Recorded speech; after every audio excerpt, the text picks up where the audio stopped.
오늘 주시는 말씀은 요한계시록 11장 15절부터 19절의 말씀입니다. 요한계시록 11장 15절부터 19절의 말씀 함께 읽겠습니다. 시작.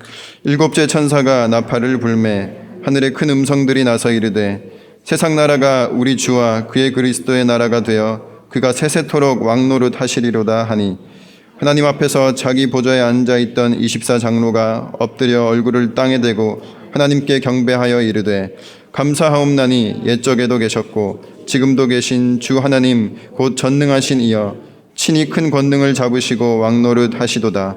이방들이 분노하매 주의 진노가 내려 죽은 자를 심판하시며 종 선지자들과 성도들과 또 작은 자든지 큰 자든지 주의 이름을 경외하는 자들에게 상 주시며 또 땅을 망하게 하는 자들을 멸망시키실 때로소이다 하더라. 이에 하늘에 있는 하나님의 성전이 열리니 성전 안에 하나님의 언약궤가 보이며 또 번개와 음성들과 우레와 지진과 큰 우박이 있더라. 아멘. 현재를 살아가는 저희들에게는 크게 두 가지 이슈가 있습니다. 하나는 과거이고 또 하나는 미래입니다. 과거는 해석의 영역이죠. 그리고 미래는 예측의 영역입니다. 이미 지나가 버린 과거이지만 그것을 우리가 어떻게 해석할 것인가, 그리고 아직 다가오지 않은 그 미래를 우리가 어떻게 예측할 것인가, 이것은 현재를 살아가고 있는 우리들에게 굉장히 중요한 문제입니다. 그래서 과거의 사건을 명명하는, 그리고 규명하는 그 단어 하나, 말 하나에 사람들이 첨예한 갈등과 대립을 보이는 것입니다. 그리고 어떻게 하면 미래를 조금 더 정확하게 예측할 수 있을까? 그것을 예측하고 분석하기 위해서 어마어마한 자금력과 기술력이 투입되는 것을 저희들은 잘 알고 있습니다. 빅데이터 하는데 그 많은 데이터들로 과연 무엇을 하기 위해서 그 많은 데이터들을 다루는 것일까요? 그 목적은 단순합니다. 조금 더 이 자연 환경과 또 사람들의 행동과 이 미래를, 시장을 조금 더 잘 예측하기 위한 것이죠. 어떻게 하면 올해 날씨가 어떻게 될까? 북상하는 태풍의 경로가 어떻게 변화할까? 어떻게 하면 이 부동산 시장과 주식 시장과 또 미래에 대한 어떤 유망 직종들, 이런 것들을 조금 더 잘 예측해낼 수 있을까? 아마 인간은 이렇게 미래를 예측하고 과거를 해석하는데 안간 힘을 쓰면서 살아가는 것 같습니다. 그래서 누가 과거를 쥐고 있냐, 그리고 누가 미래를 예측하는 일을 손에 쥐고 있냐, 이것이 너무나 중요한 것이죠. 그래서 과학, 정치학, 경제학, 어떤 분야든지 어떤 학문이든 그 모든 학문은 과거를 공부하는 역사학 또는 미래학이라고 해도 과언이 아닐 정도입니다. 심지어 쏟아지는 그런 미래에 관련된 보고서들을 보면 얼마나 인간들이 그 미래를 예측하기 위해서 몸부림치는지를 알 수 있습니다. 왜냐하면 미래를 손에 쥐어야 그것이 현재의 권력이 되기 때문이죠. 얼마만큼 미래를 잘 예측하느냐, 그것이 지금 현재 우리에게 주어진 어떤 자본과 자원이 어떻게 분배되고 어떤 의사결정이 내려지는 것에 막대한 영향을 끼치기 때문에 사람들은 그토록 미래를 손에 쥐고 싶어 합니다. 그런데 명백한 것은 그 미래는 우리가 알 수 없는 영역이라는 거예요. 인간에게 허락된 영역이 아니라는 것이죠. 우리가 그토록 미래를 예측하기 위해서 안간힘을 쓰는 이유가 바로 그 미래가 우리에게 주어지지 않은 것이기 때문에 우리는 그렇게 몸부림치고 있는 것일 수 있습니다. 성경은 미래는 오직 하나님께 속한 영역이다, 하나님의 영역이다, 하나님의 주권 안에 있는 영역이다 라고 우리에게 알려주는 것입니다. 우리에게 단 한 가지 허락된 것이 있다면 미래에 대한 정보나 지식이 아니라 그 미래를 쥐고 계시는 분이 누구신지를 알게 되는 것, 그것이 우리에게 허락된 것이죠. 우리에게는 미래를 바라보는 눈이 허락되지 않았습니다. 그러나 하나님께서는 우리에게 하나님을 바라볼 수 있는 눈을 허락하여 주신 것입니다. 바로 요한계시록은 그런 눈을 우리에게 뜨게 하는 책인 거예요.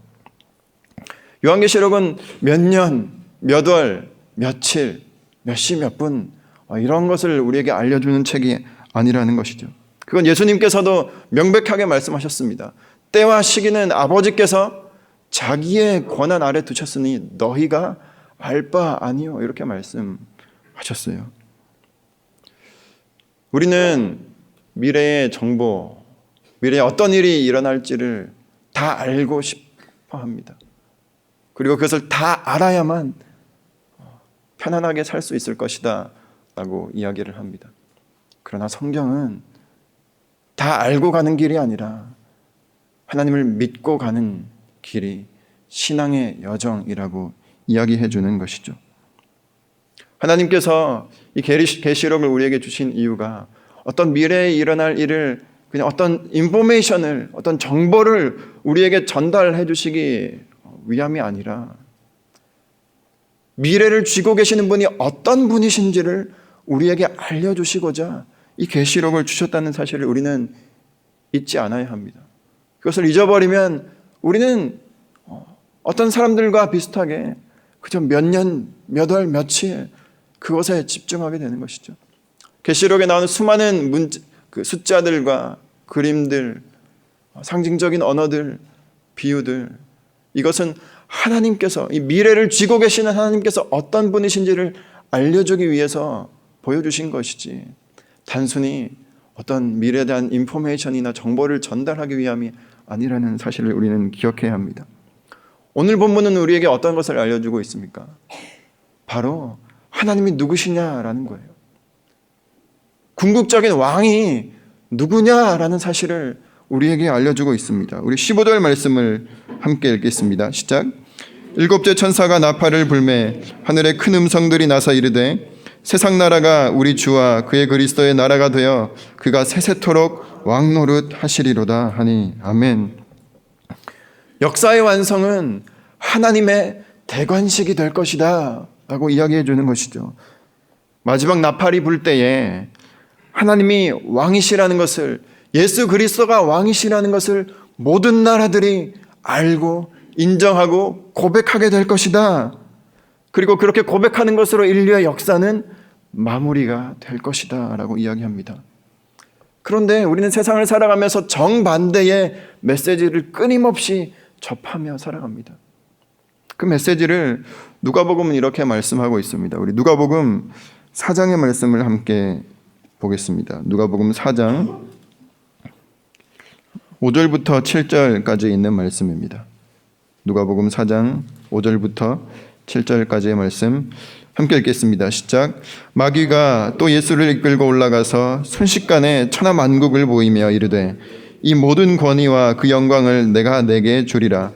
이것은 내게 넘겨준 것이므로 내가 원하는 자에게 주노라. 그러므로 내가 만일 내게 절하면 다 내 것이 되로다.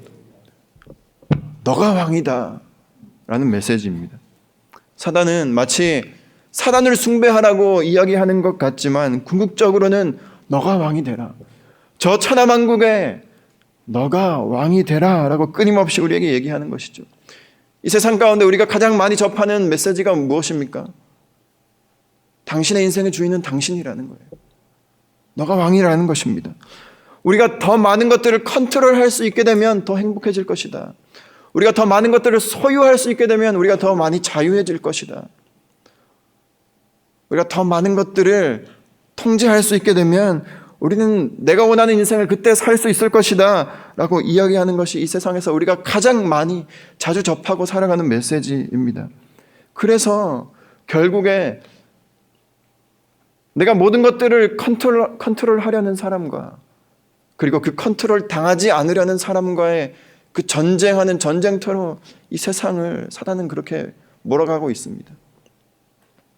우리 모두가 그 속에서 어떤 권력 구조 속에 이렇게 밀어 넣어진 것이죠. 예수님께서 하신 일이 무엇입니까? 그리고 예수님께서 역사의 마지막에 궁극적으로 하실 일이 무엇입니까? 그렇게 내가 왕이 되고자 그렇게 발버둥치며 살아가던 권력 구조 속에 빠져 살아가던, 허우적거리며 살아가던 우리들을 거기로부터 구원해 내시는 것이죠. 누가 왕이신지를 우리에게 정확하게 알려주시는 것입니다. 2000년 전에 십자가 위에서 이미 예수님께서는 그것을 알려주셨어요. 사랑하는 길만이 우리가 서로가 왕이 되고자 하는 이 세상 가운데서 빠져나올 수 있는, 구원받을 수 있는 유일한 길이라는 것입니다. 그것을 알려주시고 보여주시는 것이죠. 갑질의 쾌감이 아니라 사랑으로 종노릇하는 기쁨을 우리에게 그 십자가 위에서 알려주시는 것입니다. 그래서 십자가를 지신 분이 왕이 되시면 그분의 통치가 어떨 것인지를 성경은 우리에게 보여주시는 거예요. 그분의 통치가 억압적이겠습니까? 그분의 통치가 어떤 횡포이겠습니까? 여기 15절에 왕노릇이라고 적혀 있지만 그분의 왕노릇이 로마 황제의 왕노릇과 똑같겠습니까? 세상의 어떤 권력을 진 사람들의 왕노릇과 똑같겠습니까? 바로 사랑으로 종노릇하는 그 왕이 우리의 왕이 되실 것이다 라고 성경은 선포하고 있는 것이죠. 이 당시에 이 요한의 편지를 받았던 사람들, 그 도미티아누스 황제를 왕으로 숭배할 수밖에 없었던 그들에게 그 왕도 어느 순간 사라질 것이고 바로 모든 나라가 예수 그리스도를, 그 우리 주님이신 예수 그리스도를 왕이라고 선포하는 그때가 올 것이다 라고 소망과 희망을 주고 있는 것입니다. 이어서 16절 말씀을 함께 읽겠습니다. 시작. 하나님 앞에서 자기 보좌에 앉아있던 24장로가 엎드려 얼굴을 땅에 대고 하나님께 경배하며, 요한의 눈앞에서 24장로가 엎드려 하나님을 경배하고 있는 모습이 펼쳐지는 거예요. 왕 같지도 않은 왕을 왕으로 고백하며 왕으로 인정하며 살 수밖에 없었던 그 당시에 수많은 그리스도인들, 억지로 인정하고 싶지 않은 그 왕을 왕이라고 부를 수밖에 없었던 그 사람들에게 온 천하만국이, 그리고 온 하나님의 백성들이 하나님을 마음껏 왕이라고 고백하며 경배하고 그분을 예배할 수 있는 그날이 이렇게 분명한 모습으로 다가올 것이다, 다시 한번 말씀해 주고 있는 것이죠. 그리고 그 장로들이 이렇게 외치고 있는 것입니다. 우리 17절 말씀입니다. 함께 읽습니다. 시작. 이르되 감사하옵나니 옛적에도 계셨고 지금도 계신 주 하나님 곧 전능하신 이여 친히 큰 권능을 잡으시고 왕노릇 하시도다. 아멘. 감사하옵나니 옛적에도 계셨고 지금도 계신 주 하나님, 전능하신 하나님, 큰 권능을 잡으신 우리 왕이신 하나님 고백하는 것이죠. 그런데 여기에 보면 하나님에 대한 호칭이 조금 바뀌었습니다. 요한계시록을 저희들이 쭉 읽어오며 보았던 하나님에 대한 호칭은 바로 전에도 계셨고 이제도 계시고 장차 오실 하나님이라고 계속해서 고백해 왔는데, 이 마지막 나팔이 불 때 이때 그 하나님에 대한 호칭이, 그 24장로들이 하나님을 부르는 그 호칭이 바뀌어 있는 것을 볼 수 있어요. 그게 뭐냐면 장차 올 자라는 표현이 빠져 있습니다. 항상 과거와 현재와 미래가 동시에 언급되던 그 하나님의 호칭에서 미래가 빠져 있는 것이죠. 이미 모든 상황이 종료되어 있다는 사실입니다. 더 이상 미래를 언급할 필요가 없는 거예요. 더 이상 미래를 말하지 않아도 되는 것입니다. 더 이상 미래를 말할 수가 없는 거예요. 성경은 태초에 하면서 시작한 책입니다. 인간이 더 이상 과거를 생각할 수 없는 지점을 이야기하는 것이죠. 그리고 마지막에는 인간이 더 이상 미래를 말할 수도 없고 미래를 말할 필요가 없는 그 시점에 대해서 이야기합니다. 바로 정말 이 마지막 때를 우리에게 알려주시는 것입니다. 그때에는 어떤 일이 있는가? 18절 말씀입니다. 함께 읽습니다. 시작. 이방들이 분노하며 주의 진노가 내려 죽은 자를 심판하시며 종 선지자들과 성도들과 또 작은 자든지 큰 자든지 주의 이름을 경외하는 자들에게 상 주시며 또 땅을 망하게 하는 자들을 멸망시키실 때로소이다 하더라. 그 마지막 때에는 사람들이 두 부류로 나누어진다라고 이야기하는 것이죠. 여기 보면 두 종류의 사람들이 언급됩니다. 정말 그 시대에는, 그리고 정말 심판에 중간지대가 없다라는 것이죠. 심판과 구원, 심판받을 사람과 구원받는 사람, 이 두 가지만 존재한다. 여기는 더 이상 어떤 회개의 촉구나 돌아오라는 권면이나 하나님 앞으로 돌이킬 수 있는 어떤 이제 가능성, 그런 기회들이 더 이상 존재하지 않는 시점이 반드시 온다라는 거예요. 성경은 죽은 자가 심판받는다라고 오늘 본문에 말씀하고 있습니다. 죽음 이후에 심판이 있다라는 것이죠. 인간 존재가 죽는다고 소멸하는 것이 아니라 우리는 죽음이라는 관문을 통해서 또 다른 존재의 방식을 취하게 되는 것이 우리라는 겁니다. 그렇습니다. 인간은 사실 영원히 사는 존재예요. 하나님과 함께 영원히 살든지 하나님 없이 영원히 살든지. 하나님과 함께 영원히 사는 것을 무엇이라고 합니까? 영생이라고 합니다. 구원이라고 하는 것이죠. 하나님 없이 영원히 사는 것이 무엇입니까? 멸망입니다. 심판입니다. 사람들은 죽으면 끝이라고 하지만 성경은 죽는다고 다 끝나는 것이 아니라라고 말하는 것이죠. 여러분, 끝은 하나님이 끝났다고 하셔야 끝이 나는 것입니다. 우리가 우리 마음대로 우리 인생에 대해서 그 어떤 것에 대해서 모든 것이 다 끝나버렸다 그렇게 속단할 수 없는 것이에요. 저는 저와 여러분이 우리 인생에 관하여서 함부로 이제 다 끝났다, 다 끝나버렸다라고 속단하지 않게 되기를 축복합니다. 하나님께서만이 우리 인생의 끝을 선포하실 수 있는 분이십니다. 왜냐하면 그분이 우리를 시작하게 하신 분이시기 때문에, 그분이 처음이시요 마지막이시기 때문에, 그분만이 알파와 오메가이시기 때문에 우리에게 끝을 허락하시는 것이죠. 얼마 전에 지난주에 수능이 끝났습니다. 이제 가채점을 해서 많은 친구들이 자기의 그 수능의 결과를 아는 시점입니다. 안타깝게도 이런 이 시기가 되면 자기 인생을 스스로가 끝내는 친구들이 있는 것이죠. 저는 그 친구들이 그 수능 점수가 자기 인생을 끝낼 것이라는 그런 확신에서, 그런 오해에서 벗어나게 되기를 바랍니다. 저희들이 말해야 하는 것이 무엇입니까? 그 끝을 허락하시는 분은 하나님이라는 사실입니다. 우리 인생의 처음과 마지막, 그리고 그 과정 가운데 있는 모든 순간들을 주관하시는 분이 하나님이라는 사실을 우리는 그들에게 알려주어야 하는 것이죠. 이어서 마지막 19절입니다. 요한이 마지막에 보았던 환상은 이것이었습니다. 함께 읽습니다. 시작.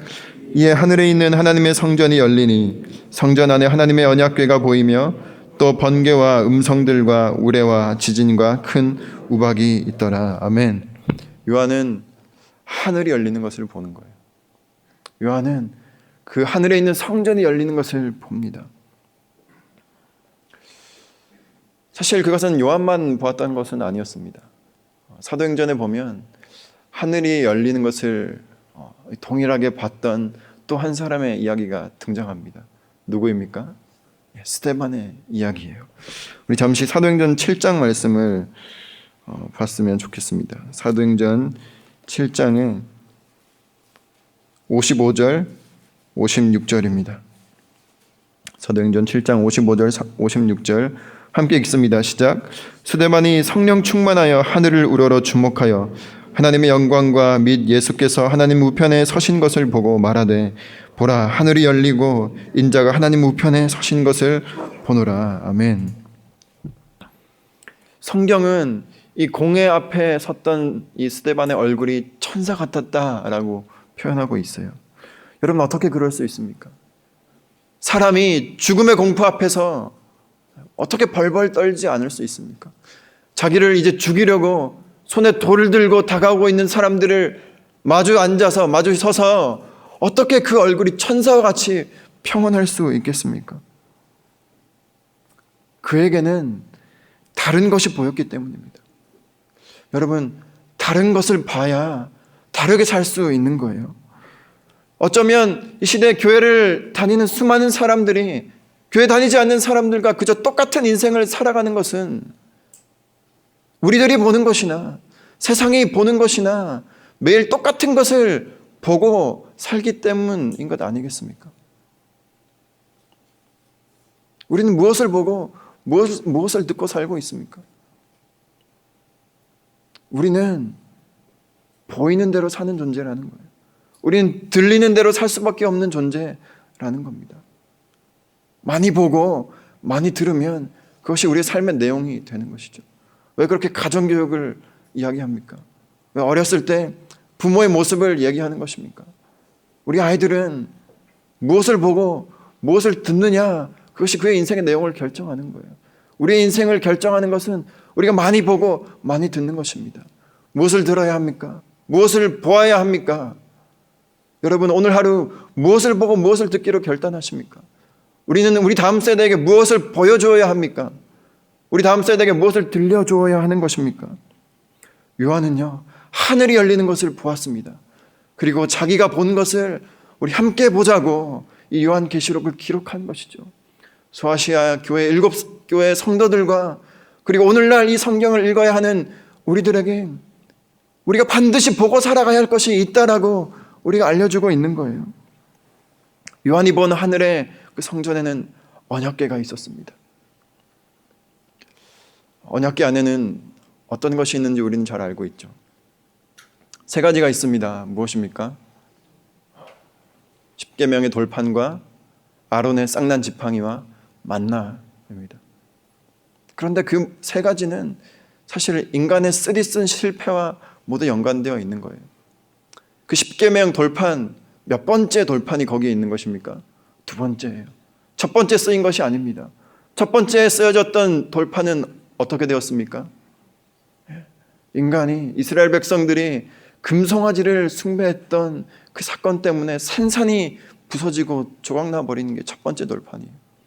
그리고 나서 2번째 돌판이 언약궤 안에 있습니다. 아론의 쌍난 지팡이는 어떤 것입니까?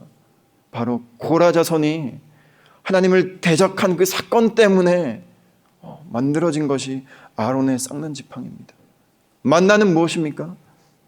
이스라엘 자손들은 광야에서 끊임없이 불평하고 하나님 앞에 불만을 제기했습니다. 심지어는 하나님의 그 구원을 부정했습니다. 후회했어요. 홍해를 건너서 하나님의 인도하심을 따라서 홍해를 건너 광야에 나온 것을 그들은 후회했습니다. 오히려 애굽에 있었으면, 저 노예 생활을 하고 있었으면 그나마 거기에서 고기라도 먹을 수 있었을 텐데 하고 하나님의 인도하심을 완전히 부인하는, 구원받은 것을 후회하는 어마어마한 그런 죄를 저질렀다는 것이 이스라엘 자손이었습니다. 그들에게 내려주신 것이 만나였다라는 거예요. 이 만나와 아론의 쌍난 지팡이와 이 십계명 2번째 돌판이 의미하는 것은 인간의 철저한 실패의 역사라는 것입니다. 그런데 그 인간의 실패가 어디에 담겨 있는가? 하나님의 임재를 상징하는 언약궤 안에 담겨 있다는 거예요. 요한은 그것을 본 겁니다. 하나님께서 그 영광을, 하나님께서 그 임재의 상징을 어디에 담아내시기로 결정하셨는가? 바로 인간의 실패 역사에 그것을 담아내시기로 결정하셨다는 결정이 바로 언약궤입니다. 우리가 이 보배를 질그릇에 가졌으니, 정말 떨어뜨리기만 하면, 그냥 손만 대면 깨어질 것 같은, 깨어지기 쉬운 그 질그릇에 하나님께서 복음이라는, 하나님의 임재라는 천국의 보화를 우리의 삶에, 질그릇 같은 볼품없는 우리의 삶에 담아 주신 거예요. 이것이 바로 우리의 소망이고 우리에게 은혜가 되는 것입니다. 이 마지막 때를 살아가는 우리들이 바라보아야 할 것이 무엇입니까? 바로 하나님의 임재의 상징인 언약궤입니다. 그 안에는 우리의 멋진 모습이 담겨 있는 것이 아니라 실패하고 실수하고 연약함 투성인, 정말 죄로 얼룩진 우리의 모습이 거기에 고스란히 담겨 있는 것이죠. 그러나 그것을 덮고 계시는 그런 우리들을 광야 40년 동안 섬기셨던 하나님의 종노릇 같은 왕노릇이 거기에 담아져 있는 것입니다. 이것을 우리가 매 순간 바라보며 오늘 하루를 또한 살아가는 저와 여러분 되시기를 축복합니다. 함께 이 시간 기도하겠습니다. 기도할 때 하나님, 오늘도 하루를 시작하면 우리 귀에 들리는 수많은 말들이 있을 것입니다. 우리가 볼 수밖에 없는 많은 상황들, 현상들이 있습니다. 하나님, 그 가운데 우리가 눈을 들어서 하나님 나라 바라보게 하시고, 하나님 그 성전이 열리는 것과 그 가운데 언약궤가 있는 것을 우리가 직접 목도하게 하여 주시옵소서. 하나님, 우리가 죄인이라는 사실을 끊임없이 기억하며 그 죄를 덮어주신 십자가의 사랑과 은혜를 기억하며 이 마지막 때를 살아가게 하여 주시옵소서. 하나님, 우린 당장 오늘 하루를, 그리고 당장 내일에 무슨 일이 있을지 우리는 알지 못하지만 그 미래를 주관하고 계시는 분이 누구신지 알기에 담대하게 한 발 한 발을 걸어가겠습니다. 함께 고백하며 주님 앞에 기도하겠습니다. 기도하시겠습니다. 하나님 아버지, 하나님, 우리의 삶을 주님 앞에 온전히 맡겨드립니다. 하나님, 우리의 이미 고정되어 버린 이 과거도 주님 앞에 드립니다.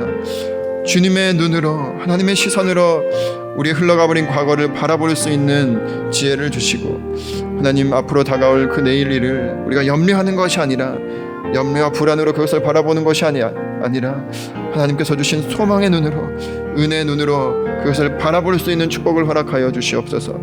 하나님, 이 세상의 끝을 가지고 오시는 분이 누구신지를 우리가 명확히 알고, 하나님, 그분에게 우리의 모든 마지막을 맡겨드릴 수 있는 저희들 되게 하여 주시옵소서.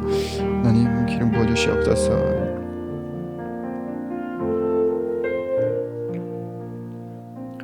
하나님, 저희들은 내일 일을 다 알 수가 없습니다. 당장 내일 무슨 일이 있을지 모르는데도 그저 몇 가지 알고 있는 단서들 가지고 마치 내일을 소유한 것처럼 살고 싶어하는 저희들입니다. 그렇게 저희들은 불안하고 장래에 대한 염려가 많고 걱정이 많습니다. 그래서 미래를 보장해 주는 일이라면 그 일이 가장 우선순위가 저희들에게 되고는 합니다. 하나님, 미래를 쥐고 계신 분이 누구신지를 알게 하시고 하나님의 뜻이 가장 선하시다라는 것을 믿게 하여 주시옵소서. 내일 일을 다 알지 못하지만 그 내일을 주관하시는 분이 누구신지 알기에 담대하게 걸어가는 저희들의 오늘 하루, 저희들의 삶의 여정 되게 하여 주시옵소서. 이제는 우리의 처음이시여 나중 되시는 예수 그리스도의 은혜와 이 땅에 살지만 하늘을 바라보게 하시는, 하늘을 우리 눈앞에 펼쳐 보여주시는 하나님의 사랑과 성령의 교통하심이, 하나님께서 보여주시는 것을 보며 세상과는 다른 눈을 가지고 살아가기로 소망하는 이 자리에 모인 모든 주님의 백성들 머리 위에, 우리의 삶의 현장과 우리의 자녀와 우리의 가정들 위에 이제로부터 영원까지 함께 하시기를 간절히 축원하옵나이다. 아멘.